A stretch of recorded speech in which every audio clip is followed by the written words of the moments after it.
Welcome to SVR academy. AP budget 2023-24 release అయింది, మనందరికీ తెలుసు. అయితే ఈ బడ్జెట్లో ఉన్నటువంటి నంబర్స్ని ఒకసారి చూద్దాం. వాటిని ఎలా మనం క్యాలిక్యులేట్ చేస్తాం, అసలు బడ్జెట్ టెర్మినాలజీ ఏంటి అనేది పూర్తిగా చూద్దాం. సో బడ్జెట్ అనేది జస్ట్ కన్వెన్షనల్ టర్మ్. ఇది యాక్చువల్గా దీన్ని యాన్యువల్ ఫినాన్షియల్ స్టేట్మెంట్ అంటారు, అంటే వార్షిక ఆర్థిక నివేదిక అంటారు. ఈవెన్ యూనియన్ బడ్జెట్ అయినా స్టేట్ బడ్జెట్ అయినా మనం బడ్జెట్ అంటే annual financial statement. So budget అంటే ఒక పర్సన్ని తీసుకున్నా లేదా ఒక సిస్టాన్ని తీసుకున్నా, అంటే ఒక స్టేట్ తీసుకున్నా సెంటర్ తీసుకున్నా మనకి ఆదాయం వ్యయం అంటే మనీ వస్తుంది, రెసిప్ట్స్ అంటాం, దాన్ని ఖర్చు పెడతాం, దాన్ని ఎక్స్పెండిచర్ అంటాం లేదా వ్యయం అంటాం. ఆదాయము వ్యయము రెండు ఉంటాయి.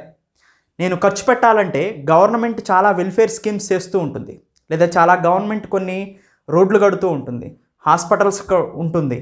సో ఇలా సోషల్ వెల్ఫేర్ కానీ ఇన్ఫ్రాస్ట్రక్చర్ కానీ ప్రొవైడ్ చేస్తూ ఉంటుంది. అలాంటి వాటికి మనీ ఖర్చు పెట్టాలంటే ముందు గవర్నమెంట్ సంపాదించాలి.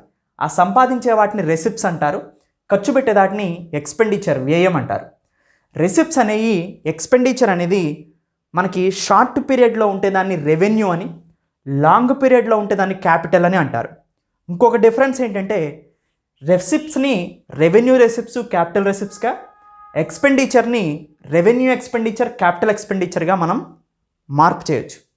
అయితే రెసిప్ట్స్లో రెవెన్యూ రెసిప్ట్స్ అనేది రెవెన్యూ ఆదాయం, క్యాపిటల్ రెసిప్ట్స్ అనేది మూలధన ఆదాయం. ఎక్స్పెండిచర్లో రెవెన్యూ ఎక్స్పెండిచర్ రెవెన్యూ వ్యయం, క్యాపిటల్ ఎక్స్పెండిచర్ మూలధన ఆదాయం. రెవెన్యూ క్యాపిటల్ అనే పదాలను గుర్తుపెట్టుకోండి. ఆదాయము వ్యయము, ఆదాయంలో రెవెన్యూ ఉంటుంది, క్యాపిటల్ మూలధనం ఉంటుంది. వ్యయంలో రెవెన్యూ ఉంటుంది, క్యాపిటల్ మూలధనం ఉంటుంది. అయితే ఈ రెవెన్యూ క్యాపిటల్ మధ్యలో డిఫరెన్స్ ఏంటంటే రెవెన్యూ అంటే షార్ట్ పీరియడ్ అని మీనింగ్ తీసుకోవచ్చు. అంటే ఒక 1 year పీరియడ్లో ఆదాయం వచ్చినా వ్యయం జరిగినా దాన్ని రెవెన్యూగా చెప్పొచ్చు. ఇంకొక డిఫరెన్స్ ఏంటంటే లాంగ్ పీరియడ్లో వచ్చేదాన్ని క్యాపిటల్గా చెప్పుకోవచ్చు. ఇంకో మేజర్ డిఫరెన్స్ ఏంటంటే క్యాపిటల్ రెసిప్ట్స్ అంటే మూలధన ఆదాయం. క్యాపిటల్ రెసిప్ట్స్లో మూలధన ఆదాయం కానీ మూలధన వ్యయం కానీ, సపోజ్ ఒక రోడ్డు కన్స్ట్రక్షన్ చేయడానికి మనీని స్టేట్ గవర్నమెంట్ ప్రొవైడ్ చేసింది అనుకోండి, అది క్యాపిటల్ ఎక్స్పెండిచర్ అవుతుంది. అంటే ఒక అసెట్ క్రియేషన్ కోసం కనుక మనీని ఉపయోగిస్తే దాన్ని క్యాపిటల్ రెసిప్ట్స్ అంటారు, మూలధన ఆదాయం అంటారు.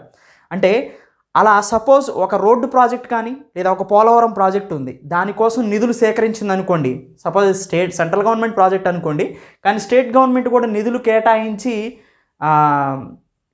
కేటాయించింది అనుకోండి, దాన్ని క్యాపిటల్ ఎక్స్పెండిచర్ అంటారు.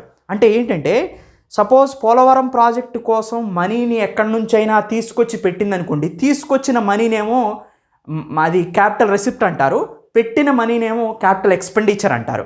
సో అంటే ఒక మూలధనాన్ని అసెట్ని క్రియేట్ చేయడానికి పెట్టేటువంటి రెసిప్ట్స్ కానీ ఎక్స్పెండిచర్ని కానీ మనం capital expenditure or capital receipts అంటారనమాట.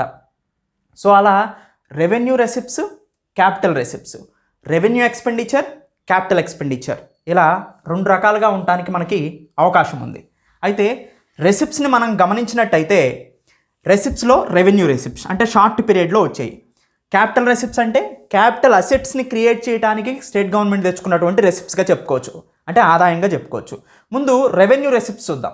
రెవెన్యూ ఆదాయం మొత్తం ఎంత ఉందంటే 2,06,224 కోట్లు ఉంది రెవెన్యూ రెసిప్ట్స్. ఈ రెవెన్యూ రెసిప్ట్స్ అనేవి 2 రకాలుగా ఉంటాయి. ట్యాక్స్ ద్వారా వస్తాయి, పన్నుల ద్వారా వస్తుంది. అంటే పన్నులు 1 yearలోనే కలెక్ట్ అయిపోతూ ఉంటాయి. పన్నేతరాల ద్వారా కూడా వస్తాయి. పన్నేతరాలు అంటే సెంట్రల్ గవర్నమెంట్ నుంచి స్టేట్ గవర్నమెంట్కి కొంత గ్రాంట్స్ ఇస్తారు, అవన్నీ కూడా నాన్ ట్యాక్స్ వస్తాయి. అంటే పన్ను స్టేట్ గవర్నమెంట్ పన్నుగా కాకోకుండా మిగతా వేటి ద్వారా అయితే సంపాదిస్తుందో వాటిని పన్నేతరాలు అంటారు, నాన్ ట్యాక్స్ అంటారు. ట్యాక్స్ అంటే మాత్రం స్టేట్ గవర్నమెంటు, సపోజ్ ఒక మూవీ టికెట్ ఉంది, మూవీ టికెట్లో సెంట్రల్ జిఎస్టీ స్టేట్ జిఎస్టీ అని ఉంటుంది, స్టేట్కి వస్తుంది అది. సో అలానే సెంట్రల్ గవర్నమెంట్కి వెళ్ళేది సెంట్రల్ గవర్నమెంట్కి వెళ్తుంది. కొన్ని ట్యాక్సెస్ని సెంట్రల్ గవర్నమెంట్ కలెక్ట్ చేసి స్టేట్కి బదిలీ చేస్తుంది, స్టేట్కి షేర్ ఇస్తుంది. సో అలా షేర్ ఆఫ్ సెంట్రల్ ట్యాక్సెస్ ద్వారా 41,338 కోట్లు, స్టేట్ తన ఓన్గా ఇండ్యూస్ చేసినటువంటి ట్యాక్సెస్ ద్వారా సో 1,02,651 కోట్లు. ఇంట్రెస్ట్ రిసిప్ట్స్ అంటే ఎక్కడైతే స్టేట్ గవర్నమెంట్ సో ఇది కూడా నాన్ ట్యాక్స్ కిందకు వస్తుంది అనుకోండి. ఇంట్రెస్ట్ రిసిప్ట్స్ అనేవి ట్యాక్స్ కిందకి రావు, నాన్ ట్యాక్స్ కిందకి వస్తుంది. సపోజ్ ఇంట్రెస్ట్ రిసిప్ట్స్ అంటే సపోజ్ ఇంతకుముందు ఏదో కొంత మనీని ప్రొవైడ్ చేశారనుకోండి, దానికి వచ్చినటువంటి ఇంట్రెస్ట్ రేటు 47.59 కోట్లు. నాన్ ట్యాక్స్ వచ్చేసి ఇది గ్రాంట్ ఇన్ ఎయిడ్ ఫామ్లో సెంట్రల్ గవర్నమెంట్ నుంచి వచ్చేది, ఇవన్నీ కూడా నాన్ ట్యాక్స్ అవుతాయి. ట్యాక్స్ కాకుండా మిగతా అన్నీ కూడా నాన్ ట్యాక్సే, ఇంక్లూడింగ్ ఇంట్రెస్ట్ రిసిప్ట్స్. ఇది 62,187 కోట్లు ఉందండి. సో మొత్తం రెవెన్యూ రిసిప్ట్స్ అనేది ట్యాక్స్, నాన్ ట్యాక్స్గా ఉంది. ట్యాక్సుల్లో మనకి వేటి ద్వారా ఎక్కువగా వస్తుందంటే స్టేట్ గవర్నమెంట్ ఇండ్యూస్ చేసినటువంటి ట్యాక్సెస్ ద్వారా ఎక్కువగా వస్తుంది. సెకండ్ పొజిషన్లో అదర్ నాన్ ట్యాక్సెస్ ఉన్నాయి. దాని తర్వాత షేర్ ఆఫ్ సెంట్రల్ ట్యాక్సెస్ అనేవి థర్డ్ పొజిషన్లో ఉంది. సో ఇది రెవెన్యూ రిసిప్ట్స్, రెవెన్యూ ఆదాయం. సో ట్యాక్స్, నాన్ ట్యాక్స్ ద్వారా వచ్చే ఆదాయం. క్యాపిటల్ రిసిప్ట్స్, మూలధన ఆదాయం. మూలధన ఆదాయం అంటే సపోజ్ పబ్లిక్ డెట్, ప్రభుత్వ రుణం, గవర్నమెంట్ డెట్ తీసుకుంటూ ఉంటుంది. సో సపోజ్ ప్రావిడెంట్ ఫండ్స్ కానీ ఇలా అనేక రకాలైన స్మాల్ సేవింగ్ స్కీమ్స్ నుంచి కానీ దీన్ని ప్రభుత్వ రుణం అంటారు. గవర్నమెంట్ మనీని సేకరిస్తుంది. ఎందుకు సేకరిస్తుంది? ఎప్పుడైనా కానీ డెట్ తెచ్చుకునేది ఎందుకంటే క్యాపిటల్ ఎక్స్పెండిచర్ని చేయడం కోసం, అంటే ఒక ఆస్తిని క్రియేట్ చేయడం కోసం. ఒక ఆస్తిని క్రియేట్ చేయడం కోసం తెస్తున్నారు కాబట్టి దీన్ని క్యాపిటల్ రిసిప్ట్ అవుతుంది. సో పబ్లిక్ డెట్ అనేది సో 72,022 కోట్లు. తర్వాత పబ్లిక్ అకౌంట్, ప్రజాధనం 976 కోట్లు. ఇవన్నీ కూడా క్యాపిటల్ రిసిప్ట్స్ కిందకు వస్తాయి, మూలధన ఆదాయం కిందకు వస్తాయి అన్నమాట. తర్వాత ఎక్స్పెండిచర్ పార్ట్ని కనుక మనం గమనించినట్టయితే వ్యయం. సో ఇప్పుడు ఇది మొత్తం కూడా ఆదాయం వచ్చింది, ఈ ఆదాయాన్ని ఖర్చు పెట్టాలి. వ్యయం, వ్యయం ఎంత? వ్యయం కూడా రెండు రకాలుగా ఉంటుంది, revenue expenditure and capital expenditure. Revenue వ్యయము, మూలధన వ్యయం. రెవెన్యూ వ్యయం అనేది ఎక్కువగా ఉంది క్యాపిటల్ వ్యయం కన్నా కూడా.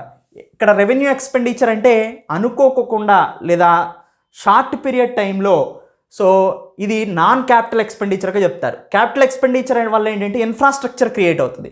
రెవెన్యూ ఎక్స్పెండిచర్ అని కన్నా కూడా క్యాపిటల్ ఎక్స్పెండిచర్ ఎప్పుడైతే బాగా ఇంక్రీజ్ అవుతూ ఉంటుందో ఓవర్ ఏ పీరియడ్ ఆఫ్ టైంలో అక్కడ వెల్ఫేర్ బాగా ఉంటుందని అర్థం, ఇన్ఫ్రాస్ట్రక్చర్ బాగా ఉంటుందని అర్థం. క్యాపిటల్ ఎక్స్పెండిచర్ అంటే సింపుల్ అండి. సపోజ్ నరేంద్ర మోడీ, సపోజ్ మన సీఎం ఒక మీటింగ్ పెట్టారనుకోండి, ఆ మీటింగ్కి ఒక 5 కోట్లు ఖర్చు అయిందనుకోండి, అది రెవెన్యూ ఎక్స్పెండిచర్ అవుతుంది. అదే మీటింగ్కి వెళ్ళే దారిలో ఒక 10 కోట్లు పెట్టి రోడ్డు వేశారనుకోండి, ఇది క్యాపిటల్ ఎక్స్పెండిచర్ అవుతుంది. ఇది రెండింటి మధ్యలో మీనింగ్. సో దీనివల్ల ఎక్కువగా ఉపయోగం ఉంటుంది, చాలామందికి ఉపయోగపడుతుంది రోడ్డు వేయటం వల్ల, హాస్పిటల్స్ కట్టించడం వల్ల. సో ఇది రెండింటి మధ్యలో డిఫరెన్స్. రెవెన్యూ వ్యయము, మూలధన వ్యయము, రెండింటి మధ్యలో డిఫరెన్స్ అదనమాట. అయితే రెవెన్యూ వ్యయం 2,28,540 కోట్లు ఎక్కడి నుంచి వస్తుంది? సో రెవెన్యూ వ్యయం, రెవెన్యూ అంటే ఎక్కడి నుంచి ఖర్చు పెడుతున్నారు, రెవెన్యూ వ్యయం ఎక్కడ పెడుతున్నారు? డెవలప్మెంటల్ ఎక్స్పెండిచర్, అభివృద్ధికి సంబంధించి 1,59,721 కోట్లు. డెట్ సర్వీసెస్, రుణాన్ని అంటే తెచ్చుకున్నటువంటి మనీకి క్యాపిటల్ రిసిప్ట్స్ కిందకి వస్తాయి. వాటిని పే చేయాలి కదా, ఇంట్రెస్ట్ రేట్స్, అలా పే చేయటం కోసం 29,423 కోట్లు. అడ్మినిస్ట్రేటివ్ సర్వీసెస్ అంటే సేవ, అంటే ఇప్పుడు మనకి అడ్మినిస్ట్రేషన్, గవర్నమెంట్ అడ్మినిస్ట్రేషన్ ఇస్తుంది కదా, దానికి సంబంధించిన ఖర్చు 13,500 కోట్లు. ట్యాక్సుల్ని, స్టేట్ ట్యాక్సుల్ని కలెక్ట్ చేయడానికి అయినటువంటి ఖర్చు 1,328 కోట్లు. అదర్ ఎక్స్పెండిచరు 24,566 కోట్లు. అంటే మొత్తం ఇది రెవెన్యూ ఎక్స్పెండిచర్ కింద వస్తుంది. వీటి వల్ల అసెట్ క్రియేట్ కాదు, జస్ట్ టెంపరీ ఎక్స్పెండిచర్గా చెప్పుకోవచ్చు ఇవి. కానీ మూలధన వ్యయం ఉంటుంది, అసెట్ క్రియేషన్ ఎక్స్పెండిచర్. దాంట్లో డెట్ రీపేమెంట్ ఒకటి. డెట్ రీపేమెంట్ ఎందుకు? డెట్ తెచ్చుకున్నది మనం ఇన్ఫ్రాస్ట్రక్చర్ని క్రియేట్ చేయడానికి కాబట్టి దాన్ని రీపేమెంట్ చేసేది కూడా క్యాపిటల్ ఎక్స్పెండిచర్ కిందకు వస్తుంది. లోన్స్ అండ్ అడ్వాన్సెస్ తీసుకునేది కూడా క్యాపిటల్ ఎక్స్పెండిచర్ కోసమే, 1,266.10 కోట్లు. సో ఇవన్నీ కూడా మూలధన వ్యయం కిందకు వస్తుంది అనమాట. AP budget revenue expenditure, capital expenditure, revenue receipts, capital receipts గురించి మనం మాట్లాడాం. అయితే కొన్ని హైలైట్స్ ఇక్కడ చూద్దాం. సో యాక్చువల్గా బడ్జెట్ మొత్తం ఏపీ బడ్జెట్ 2,79,279 crores. ఎంతైతే మనకి రెవెన్యూ ఉంటుందో ఎక్స్పెండిచర్ కూడా అంతే ఉంటుంది. బడ్జెట్లో రెండు ఈక్వల్ అవుతాయి ఎప్పుడు కూడా. సో రెవెన్యూ ఎంత ఉంటుందో ఎక్స్పెండిచర్ కూడా అంతే ఉంటుంది. 2,79,279 crores, అప్రాక్సిమేట్గా 2,80,000 crores చెప్పుకోవచ్చు ఈ ఇయర్ బడ్జెట్. సో ఈ ఇయర్ బడ్జెట్ ఎక్కడి నుంచి వస్తుంది? Revenue receipts, revenue receipts, capital receipts. Expenditure ఎక్కడి నుంచి ఉంది? Revenue expenditure, capital expenditure.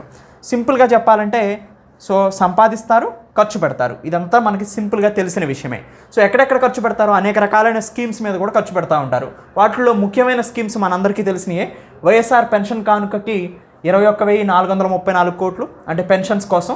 Rythu Bharosa కోసం 4,020 కోట్లు. సో వైఎస్ఆర్ రైతు భరోసా ఇది మనందరికీ తెలుసు. సెంట్రల్ గవర్నమెంట్తో పాటు పీఎం కిసాన్తో పాటు కల్పిస్తారు 13,500 రూపాయలు. సో నెక్స్ట్ జగనన్న విద్యా దీవెన కోసం, జగనన్న వసతి దీవెన కోసం 2,841 కోట్లు, 2,200 కోట్లు ఇవ్వడం జరిగింది. వైఎస్ఆర్ పీఎం బీమా యోజన సో అంటే ఇక్కడ బీమా సదుపాయాన్ని కల్పించడం కోసం ఈ స్కీమ్ ఉంది. 1,600 కోట్లు దీనికి కేటాయించారు. డ్వాక్రా మహిళలకి ఇంట్రెస్ట్ ఫ్రీ లోన్స్ని ప్రొవైడ్ చేయడానికి, వడ్డీ లేని రుణాలను ఇవ్వడం కోసం 1,000 కోట్లు కేటాయించడం జరిగింది. ఫార్మర్స్కి కూడా వడ్డీ లేని రుణాలని ఫార్మర్స్కి కూడా కల్పించడం కోసం 500 crores ఇచ్చారు. కాపు నేస్తానికి 550 crores ప్రొవైడ్ చేయడం జరిగిందనమాట. అయితే ఆల్రెడీ ఇందాక మనం రెవెన్యూ రెసిప్ట్స్, రెవెన్యూ ఎక్స్పెండిచరు, తర్వాత క్యాపిటల్ రిసిప్ట్స్, క్యాపిటల్ ఎక్స్పెండిచర్ గురించి మాట్లాడాం. అయితే ఇక్కడ మనకు మోస్ట్ ఇంపార్టెంట్ ఏంటంటే రెవెన్యూ ఎక్స్పెండిచరు ఎక్కువగా ఉంది క్యాపిటల్ ఎక్స్పెండిచర్ కన్నా కూడా. క్యాపిటల్ ఎక్స్పెండిచర్ ఏంటంటే ఇన్ఫ్రాస్ట్రక్చర్ క్రియేషన్ ఎక్స్పెండిచర్. ఇది రెవెన్యూ ఎక్స్పెండిచర్ అనేది సింపుల్గా చెప్పాలంటే day to day government running ఎక్స్పెండిచర్గా చెప్పుకోవచ్చు. ఇది ఎప్పుడు ఎక్కడైనా కానీ ఏ బడ్జెట్లోనే కానీ రెవెన్యూ ఎక్స్పెండిచరే ఎక్కువ ఉంటుంది. కానీ over a period of time year on year capital ఎక్స్పెండిచర్ని పెంచుకుంటూ రావాలి. సో స్టేట్ గవర్నమెంట్ కూడా పెంచుకుంటూ వస్తుంది. క్యాపిటల్ ఎక్స్పెండిచర్ అంటే ఇన్ఫ్రాస్ట్రక్చర్ క్రియేషన్ ఎక్స్పెండిచర్, హాస్పిటల్స్ కట్టడం, తర్వాత ఎడ్యుకేషన్ ఇన్స్టిట్యూషన్స్ కట్టడం, తర్వాత రోడ్స్ని ప్రొవైడ్ చేయడం, ఇవన్నీ కూడా క్యాపిటల్ ఎక్స్పెండిచర్ కిందకు వస్తాయి. రెవెన్యూ డెఫిసిట్ అంటే revenue expenditure minus revenue receipts కిందకి చూస్తాం. రెవెన్యూ ఎక్స్పెండిచర్ అంటే so over a period of టైంలో అంటే సింపుల్గా 1 year పీరియడ్లో అంటే క్యాపిటల్ ఎక్స్పెండిచర్ కాకోకుండా day to day government running expenditure ఎంతైతే పెడుతున్నారో దాంట్లో నుంచి ట్యాక్సెస్ ఫామ్లో ఉన్నటువంటి ఇన్కమ్ని తీసేస్తే మనకి రెవెన్యూ డెఫిసిట్ వస్తుంది. రెవెన్యూ డెఫిసిట్ అనేది 22,316 కోట్లు ఉంది. ఫిజికల్ డెఫిసిట్, దీన్ని కోసలోటు అంటారు. సింపుల్గా చెప్పాలంటే సో బడ్జెట్ కోసలోటు ఎప్పుడు వస్తుందంటే మనకి బారోయింగ్. సపోజ్ చూడండి, ఒక 100 రూపాయలు మనం గవర్నమెంట్ ఎక్స్పెండిచర్ చేయాలనుకుంది అన్నిటి మీద కలిపి, కానీ గవర్నమెంట్కి రెవెన్యూ 90 రూపాయలే వచ్చింది. అప్పుడు మిగతా 10 రూపాయలు అప్పుగా తెచ్చుకుంటుంది. ఈ అప్పుగా తెచ్చుకునేది ఎంత అయితే ఉంటుందో అది ఫిజికల్ డెఫిసిట్గా చెప్తాం. సింపుల్గా ఫిజికల్ డెఫిసిట్ అలా డినోట్ చేస్తారనమాట. సో 54,587 కోట్లు. ఎనీవే అండి, సింపుల్గా ఒక ఓవర్లుక్ అండ్ హైలైట్స్ నేను ప్రొవైడ్ చేశాను సింపుల్ వేలో. సో ఈ బడ్జెట్ అనేది మళ్ళీ ఆన్లైన్ క్లాసెస్లో ఒక్కొక్క మాడ్యూల్ కింద ప్రతి స్కీమ్ గురించి కూడా వివరిస్తూ చాలా డీటెయిల్డ్గా ఒక 1 weekలో ప్రొవైడ్ చేయడం జరుగుతుందన్నమాట. Thank you. Have a nice day.